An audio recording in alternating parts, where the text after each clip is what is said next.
दोस्तों जैसा ही आपको पता चल गया है कि डीए और डीआर आपका 4% बढ़ेगा, क्योंकि कल एआईसीपीएन के आंकड़े आ गए हैं, आपको ये मालूम है जानकारी। लेकिन दोस्तों डीए डीआर तो बढ़ गया, लेकिन 50% होने के बाद कुछ क्वेश्चन आपके दिमाग में आ रहे होंगे। तो चलिए दोस्तों, ऐसे ही कुछ क्वेश्चन हैं, मैं आपको आज उन्हीं क्वेश्चनों के जवाब दूंगा। तो पहले ये देखिए कि आपके दिमाग में या कौन से क्वेश्चन उठ रहे हैं। तो दोस्तों जैसे ही 50% डीए होता है तो कुछ क्वेश्चन तो आना स्वाभाविक है कि अब डीए डीआर कब मिलेगा, जो आपका 4% बढ़ा है, फिर ये कितना मिलेगा। उसके बाद है दोस्तों, डीआर बढ़ने से क्या फर्क पड़ेगा। और चौथा है जो इम्पोर्टेंट पॉइंट है दोस्तों, आप ये चारों पॉइंट ही इम्पोर्टेंट है, लेकिन चौथा नंबर खास है, डीए डीआर क्या बेसिक में मर्ज होगा। तो दोस्तों 7 CPC के अनुसार भी बताऊंगा। तो चलिए आज के वीडियो में बताता हूँ कि आपको जो कल एआईसीपीएन के आंकड़े आए हैं, आपका जो डीए डीआर कितना बड़ा है और क्या क्या होता है। चलिए आज के इस वीडियो में मैं आपको ये क्वेश्चनों के जवाब देता हूँ। दोस्तों जैसा आप जानते हैं, कल जब सीपीआई के आंकड़े आए हैं तो अपना जो डीए था वो -0.3% की गिरावट रही है। आपने चार्ट देख लिया, मैं आपको चार्ट नहीं दिखा रहा हूँ, आपको सिर्फ इतना बता रहा हूँ कि जो आपका जनवरी से जो डीए था वो हो गया है 50%। बाकी चीज आपने देख लिया। हाँ, मैं ये क्वेश्चन जो क्यूरी उठ रही है आपके मन में कि अब कब मिलेगा, तो दोस्तों जैसा आप जानते हैं कि पहले क्या होता था, जो डीए डीआर के डिक्लेरेशन होता था, जैसे आपको पता है कि आपका डीए और डीआर साल में 2 बार मिलता है। तो एक बार डीए आपका मार्च में और अक्टूबर में होता था। आपको ये पता है कि मार्च में और अक्टूबर में जब कैबिनेट की अप्रूवल होती थी, जब आप डीए और डीआर की घोषणा होती थी।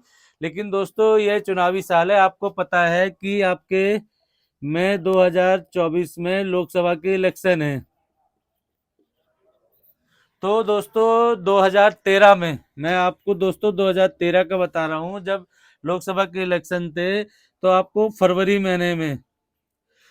में कैबिनेट की अप्रूवल मिल गया था। और जो आचार संहिता लगती है दोस्तों, तो आप ये जानते हैं कि आप ये मान के चलिए कि आपको फरवरी में आपकी आचार संहिता लगने से पहले केंद्र सरकार ये घोषणा कर सकती है।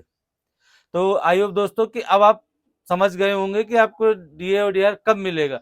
अब चलते हैं दोस्तों दूसरे पॉइंट की ओर। दोस्तों जो दूसरा पॉइंट है कि डीए और डीआर कितना मिलेगा, तो आप जैसे जानते हैं दोस्तों कि आपका पहले 46% था, तो अभी 50% हुआ है, क्योंकि 50.2.8 है। तो ये मान के चलिए कि 50% है, तो आपका डीए बढ़ा है 4%।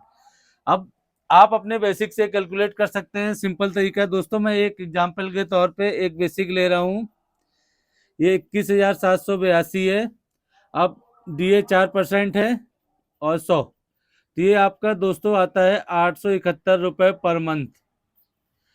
ये मैं एक नॉर्मल लिया हूँ 21,782 का।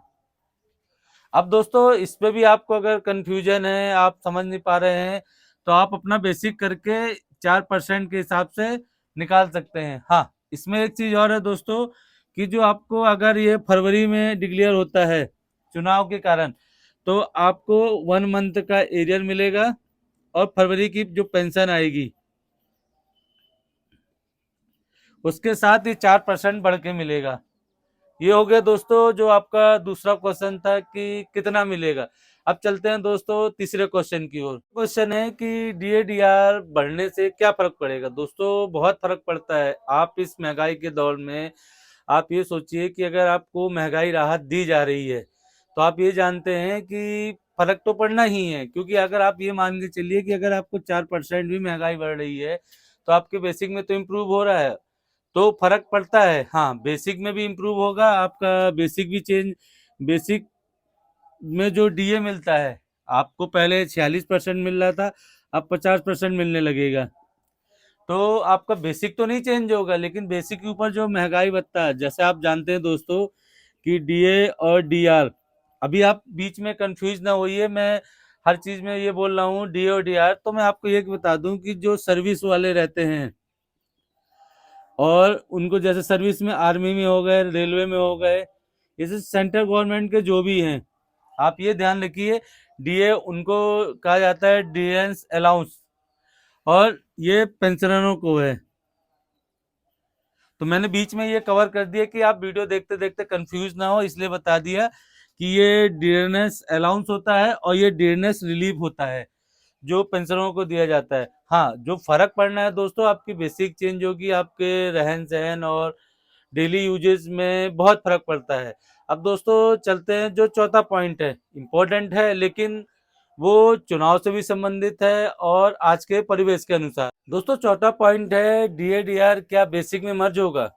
तो देखिए दोस्तों, मैं आपकी जानकारी के लिए बता दूं कि जब 7 CPC नहीं आया था, 7 पे कमीशन नहीं आया था, तो 2013 में भी लोकसभा में बोला गया था कि अभी इसका कोई प्रावधान नहीं है कि 6 CP में बोला गया था कि अभी इसका कोई प्रावधान नहीं है कि हम 50% मर्ज करेंगे।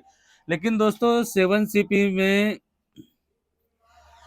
CPC का रिकमेंडेड है कि जो आपका बेसिक अगर 50% डीए पहुंचता है तो आपके बेसिक में मर्ज कर दिया जाता है।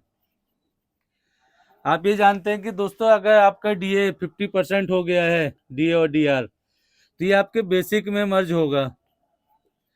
ये 7 CPC का रिकमेंडेशन था कि आप पे कमीशन के लिए वेट नहीं करेंगे। जो आंकड़े AICPN के आते हैं यार दोस्तों, AICPIN के, जो शिमला से आता है, ये 7 CPC का रिकमेंडेड था। लेकिन दोस्तों आप ये जानते हैं कि कोई भी चीज अप्रूवल होती है तो वो केंद्र सरकार के ऊपर होती है। हाँ, केंद्र सरकार अगर करती है, आप ये जानते हैं कि इस साल हो सकता है कि चुनावी साल है और केंद्र सरकार शायद मर्ज कर दे, पे कमीशन ना लाए। दोनों कंडीशन है दोस्तों कि अगर ये मर्ज होता है तो आपका 8 CPC नहीं आना है, आप ये जानते हैं। तो मर्ज होने के बाद की कहानी है दोस्तों, तो ये उसके ऊपर डिपेंड है कि मर्ज करते हैं या नहीं करते।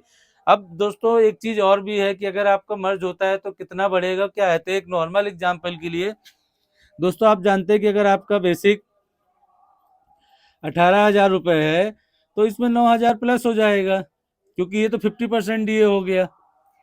दोस्तों आप जानते हैं, लेकिन कुछ पेंशन ऐसे हैं जो पढ़े लिखे नहीं है या विलेज से बिलोंग करते हैं, अगर वो वीडियो देख रहे हैं तो उनको भी तो समझना चाहिए। तो मैं इसलिए बताया कि ये आपका 50% डीए और डीआर हो गया, ये आपका बेसिक है।